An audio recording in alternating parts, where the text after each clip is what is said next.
Chair of the ICJ. Let me also recognize my very good friends who are present in this assembly, my good friend Evan Zogada, Fred Thuk. These were some of my better students, but the bad ones became politicians. And to also welcome my very good friend whom I met for the first time about 2 hours ago, has come all the way from Tel Aviv to visit with us. Mulu Geta is from Tel Aviv, but aboriginally from Eritrea. Welcome to Kenya. I've had the advantage of listening to the submissions that have been made before my invitation, and I associate myself with what has been said. I've just sent to the chair an image of The Advocate, which was a magazine of the Law Society of Kenya, which was published on the 2nd day of November 1992. I was the editor of that particular edition, and it was just before the first multi-party elections. And the same things that we said then are the very same things that remain relevant today. We come here to interrogate what democracy is. I will not give you a typical keynote address. I'll simply identify a number of issues on the basis of which you can then continue with your long day or with your day-long debate.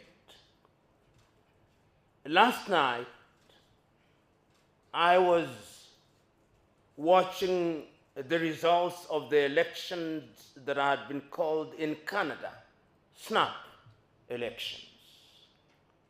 Canada has 38 million registered voters.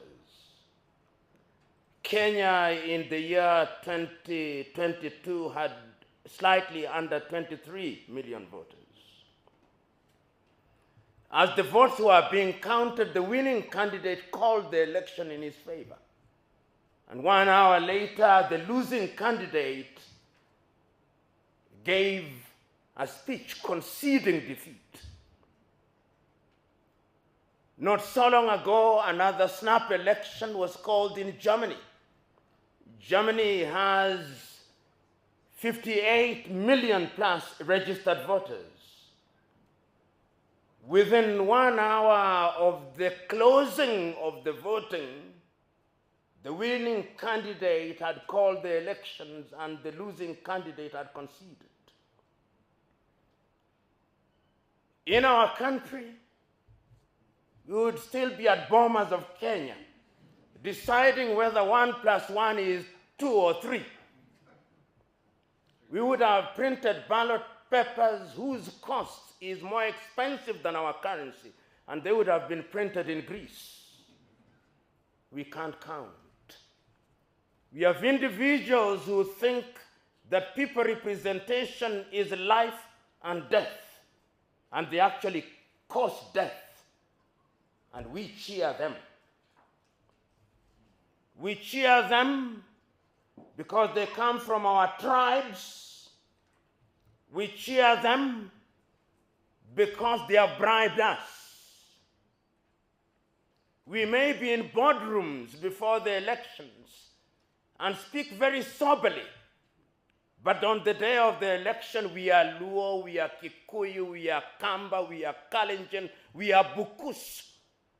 Until we liberate ourselves from that sad reality, we'll never earn the dividends of good governance. Today, I'm reluctant to use the word democracy. Because what is it? John Hendricks Clark, that great American, said that when African countries regained their independence, not a single one of them adopted a government system that is based on African traditions. We all adopted systems that were inherited from our erstwhile colonizers, and Clark says none of us will ever succeed on the basis of those systems. And I can't agree more. Look at Africa today.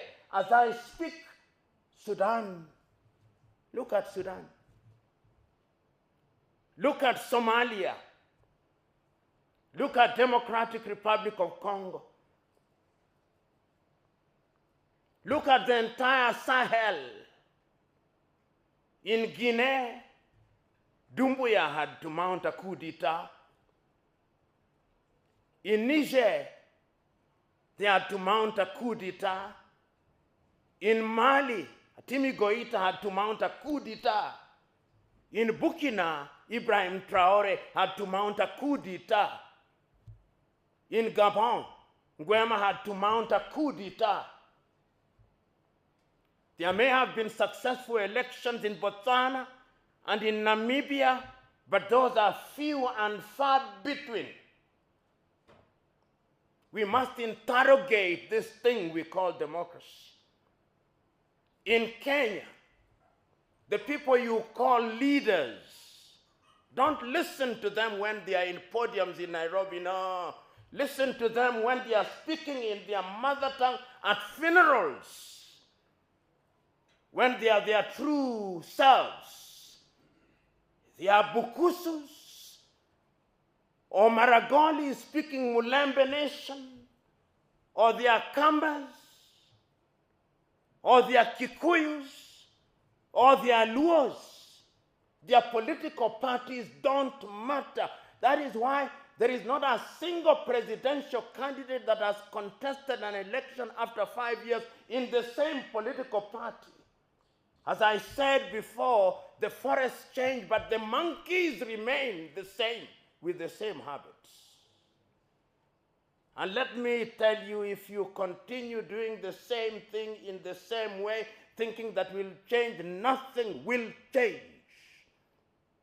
I now see individuals across the country congregating, and you call them opposition. These were individuals who were in the Moi government. They were in the Kibaki government. They were in the Uhuru government. What is new about them?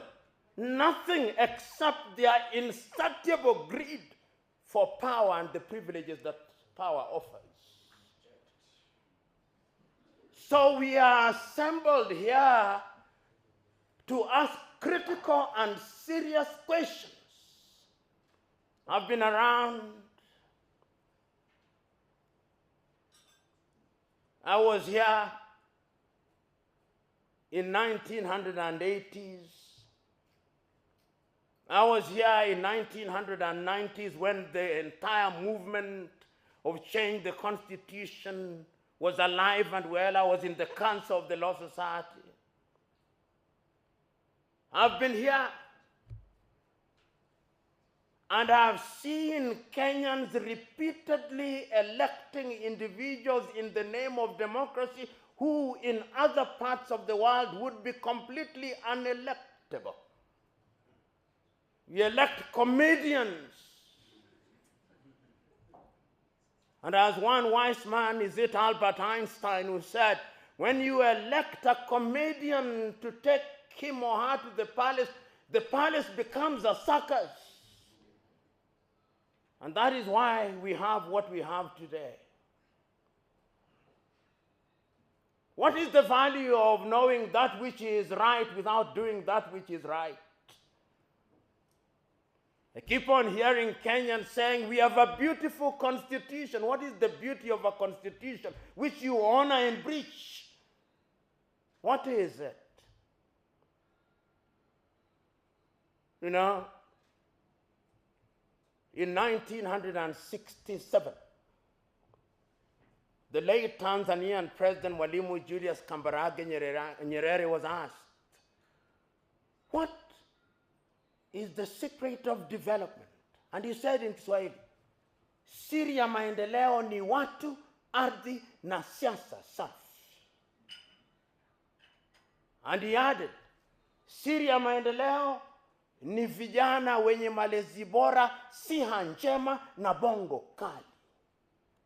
And then he said, ukimwona mtu anakimbia sana kwenda Ikulu, mkwepe kama ukoma.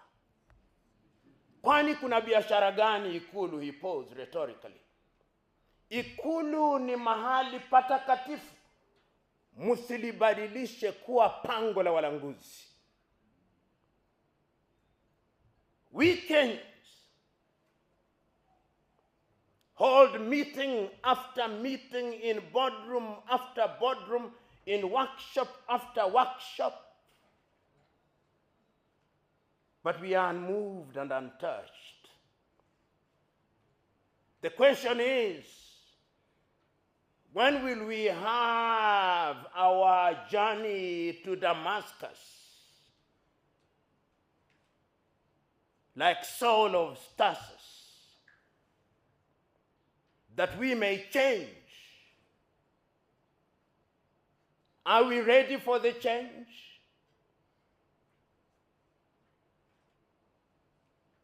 Are we prepared to do that which is right and good because it is right and good? I was involved in the process of making the Constitution jointly with others for 5 years. We produced the Boma's draft. We made many recommendations, some of which were retained in the current Constitution.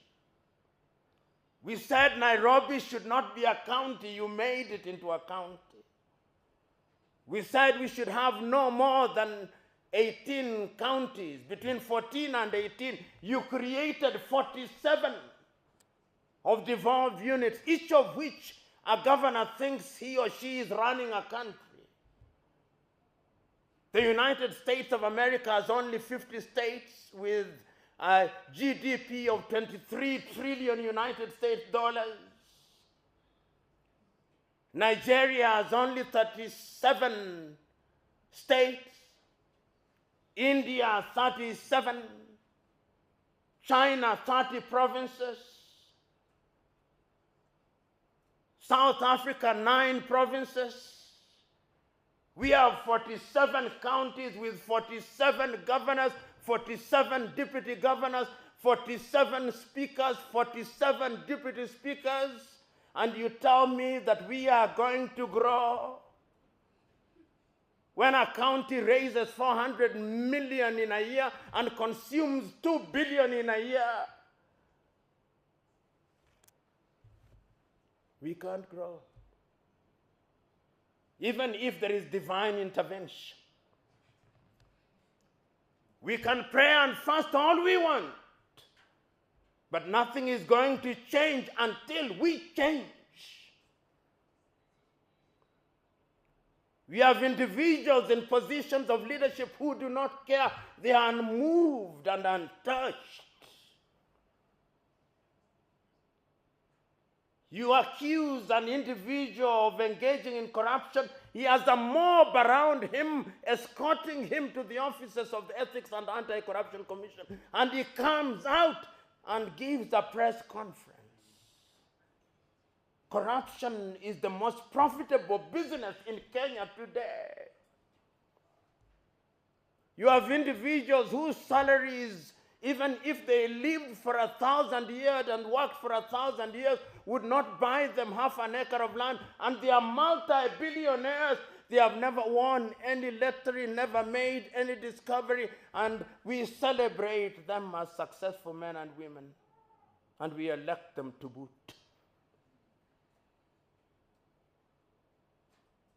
As Dr. Waindi said, I grew up partly in Maringo, partly in Jericho, partly in Eastleigh, partly in my rural home in Usenge, in Imbo, in Siaya County. When I was sick, you would go to the dispensary and you would find medication. Today, unless you are suicidal, you don't visit any of those outfits. When our leaders are delivering children, they go to the United States of America. And we are not angry. We are told that our police officers, and is in the public domain, collect 13.3 billion in bribes in a month, and we are not angry.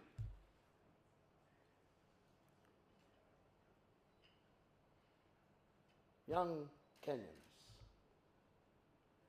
the task is yours. Choose you now. Whether you want to be Kambas and Luos and Luhias and Kikuyus, or you want to be Kenyans, with the tribe only being for cultural reasons. Samora Moises Machel said, if the new African nation is to thrive, the tribe must die. Not that you cease to identify yourself as such, but it cannot be the basis for decision making. That I'm voting for an individual because he's from my ethnic group, that is the only qualification. That they gave me 200 shillings, that is the justification. We must rethink governance. Today,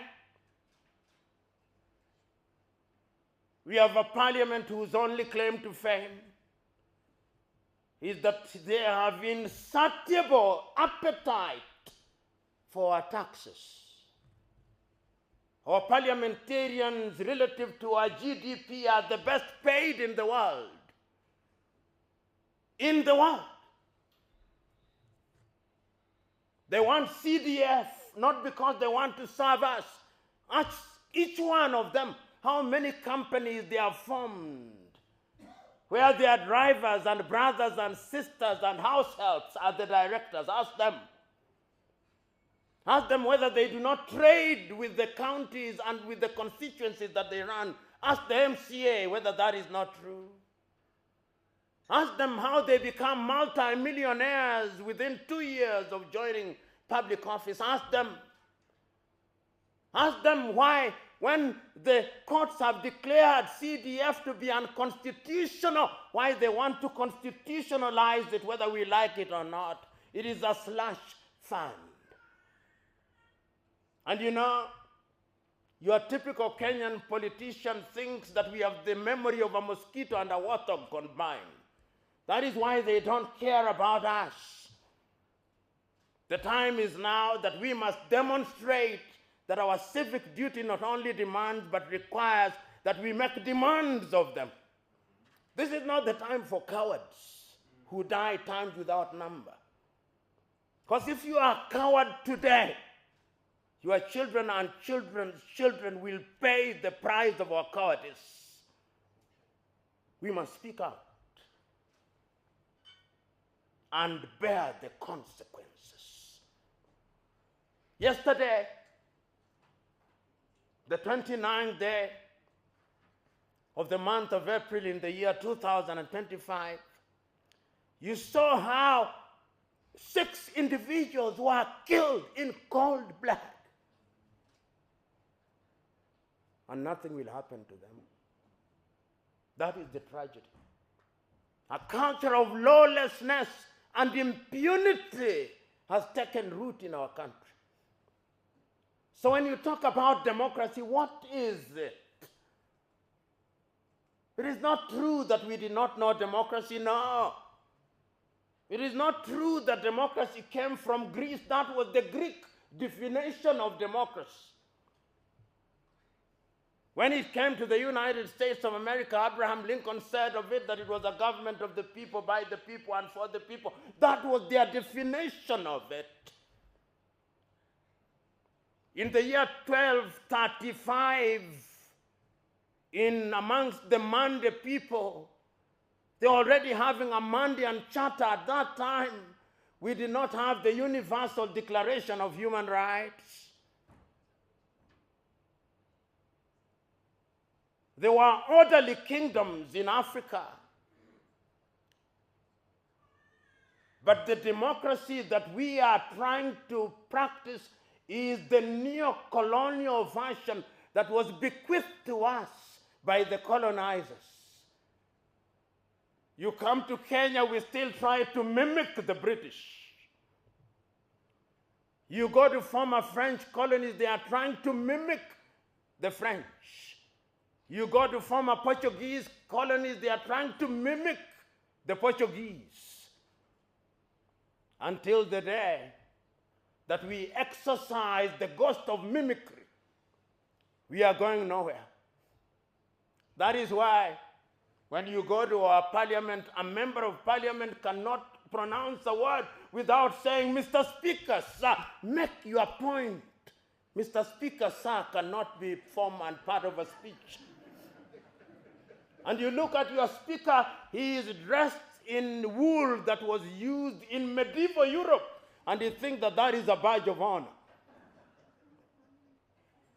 You go to our courts, you find our judges are equally dressed in things that ought to belong to the Museum of History alongside the spinning wheel.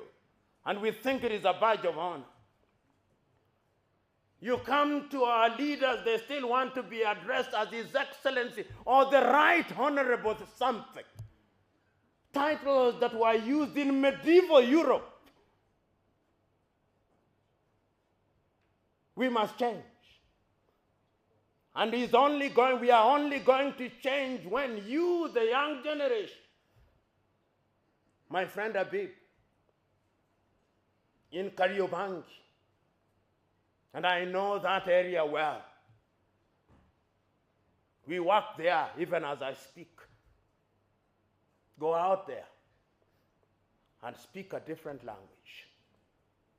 When we were growing up in Jericho, it did not matter whether one was Kikuyu. We didn't even know. It's only later that we knew that Kariuki was a Kikuyu name and Wafula was a Luhya name. Today, you see the government advertising a post and they put there John Lukoe, Luhya. John Joroge, Kikuyu. Go out there in Kariobangi and change minds. Those of you who are from Kibera and Katwekera, go out there and change minds. If you are from Kaloleni, go out and change minds.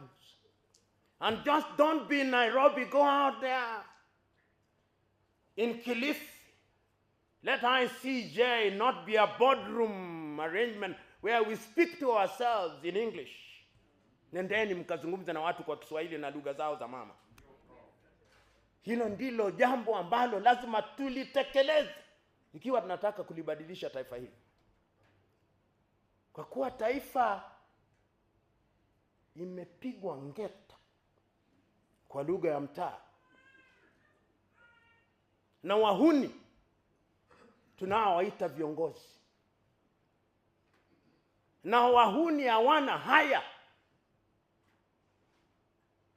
Siri ya ubinadamu ni kuwa na haya. Watu ambao tunaita viongozi Kenya hawana haya. Wanaua hawana haya. Wanaiba hawana haya. Wakati ni sasa tuwe ni watu ambao tuna haya. Na tusiogope. Tuwe wajasiri. Uchaguzi ni mwaka 2027. Ikiwa ningeulizwa, hiki kizazi cha wanasiasa ambao tunaona wakiranda, wakipiora, tunawafahamu. Nyerere alikuwa akisema wasipong'atuka tuang'atue. Na tuna uwezo wa kuang'atua kwa njia za kupiga kura. Uamuzi ni wenu. Amueni. Na namalizia hivi.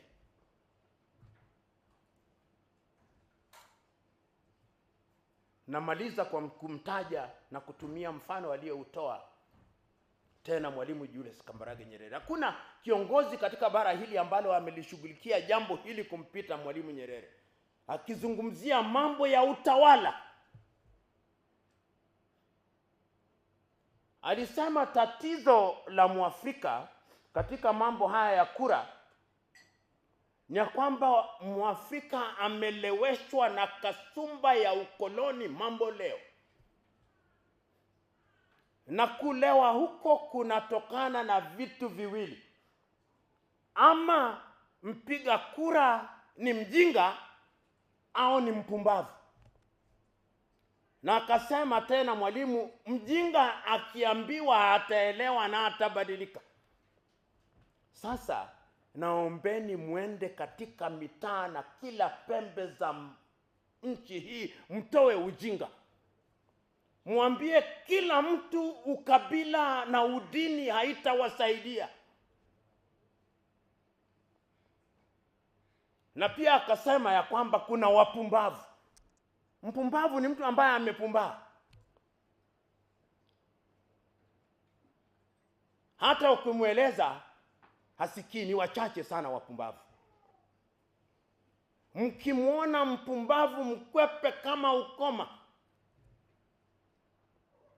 Na mwisho kabisa naenda kule Ugiriki. Wagiriki walipozungumzia mambo haya ya kidemokrasia, na nitaeleza kwa Kiingereza ili na wengine waelewe. The Greeks divided their population, as you famously know, into 3 categories. Idiots. Idiots are individuals who may have gone to school. They have degrees, PhD, they are professors, but they are idiots. They do not make demands of their representatives. When there are potholes on the road, they buy 4-wheel drive cars. When there is insecurity, they hire security firms. Gardewald from Canada, Fargo from the United States, 4GS from the United Kingdom. Those are idiots. They think that they are immune. They are cast to their countries. Then there are tribalists who think that their security and safety lies with their tribesmen. Wenu ni wenu, they say kwa Kiswahili. Wanasema yours is yours. Mokamba kevindio. Oduadu. Modo wa nyuba. Those are tribalists. Shenu ne shenu murembe. Those are tribalists, and they are a danger to our country. The third category are citizens. The people who look at Kenya and they know that Kenya belongs to us and the generations yet to be born. And they want good roads. They want good schools where you do not know whether you are in CBC or CBE. You never know what we are doing. They want security. They want opportunities for our young men and women. They don't want our young men and women to be exported to Myanmar, to be exported to the Arab world in modern day slavery. Those are citizens. Today, I'm urging you to be citizens of the Republic of Kenya. Because when you are citizens of the Republic of Kenya, you will be good citizens of Africa, East Africa, and good citizens of the continent of Africa, and good citizens of the world. So go out there and do that which is good and right, in the knowledge that we have men and women in positions of authority who do not care and think that they are larger than life, almost as large as death. But remind them that they are lived a Mobutu in the Democratic Republic of Congo. Remind them. Remind them that they are lived a Jean Bedel Bokassa